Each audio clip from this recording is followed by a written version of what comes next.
లేదా ఇంటర్లో చేరిన తర్వాత లేదా ఇంటర్ పాస్ అయిన తర్వాత డిగ్రీలో బీఎస్సీయో బీఏనో బీకామో ఏదో డిగ్రీలో చేరిన తర్వాత లేదా పాస్ అయినా కూడా. క్షమించిన గురుగారు, మరొక లైన్లో ఉన్నారు, మాట్లాడే దీని గురించి తెలుసుకుందాం. హలో హలో హలో నమస్కారం అండి, మీ పేరు? నా పేరు శ్రీనివాసరావు అండి. శ్రీనివాసరావు గారు ఎక్కడి నుంచి కాల్ చేస్తున్నారు సార్? చీరాల కాల్ చేస్తున్నాను. చీరాల?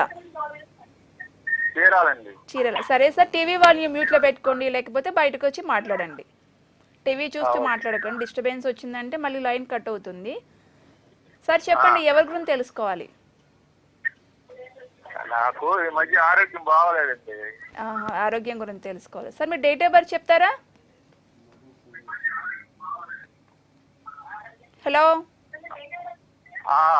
సార్, టీవీ చూడొద్దు దయచేసి, బయటకు వచ్చి మాట్లాడండి, మాతో మాట్లాడండి, టీవీ చూడమాకండి. డేట్ ఆఫ్ బర్త్ చెప్పండి. 1967. చెప్పండి. 9వ నెల 23వ తారీఖు 9వ నెల 6 గంటలకండి. సరే సార్, గురువు గారితో మాట్లాడండి సార్ మీ సమస్య గురించి.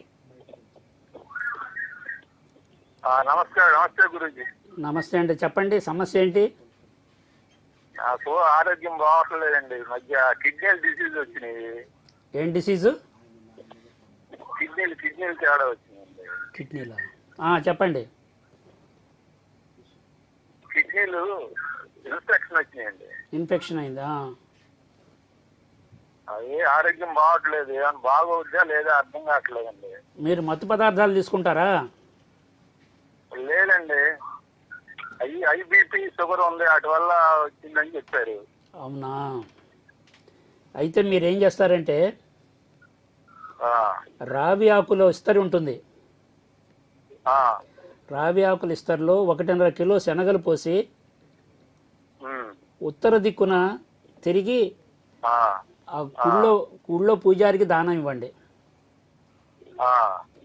గురువారం నాడు రావి ఆకులు ఇస్తరి తీసుకొని 1.5 కిలో శనగలు తీసుకొని ఆ పంతులు గారు వచ్చిన తర్వాత ఉత్తర వైపు దిగి నా ఆరోగ్యం బాగుండాలి సూర్య భగవానుడా అని సూర్య భగవానుని తలుచుకొని మీరు దానం చేయండి. తర్వాత మీకు వీలుంటే సౌందర్య లహరి అని ఉంది, అది చదవండి.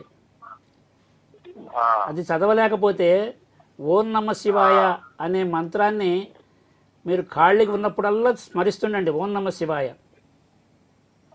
దానికి ఖర్చేం ఉండదు. ఓం నమ శివాయ అని మీకు జ్ఞాపకం వచ్చినప్పుడల్లా చదువుతుండండి. ఆ తర్వాత ఏకాదశి గురువారం కలిసి వచ్చిన రోజు క్యాలెండర్లో చూసి ఏకాదశి గురువారం రావి చెట్టు కొమ్మని ఇంట్లో తీసుకొచ్చి పెట్టి పూజించండి గణపతితో పాటు. మీకు ఆరోగ్యం బాగుంటుంది. ఓకే, అవన్నీ సర్దుకుంటాయి. సరే సార్, విన్నారు కదా మీరు ఆరోగ్యం గురించి అడిగిన సమస్య.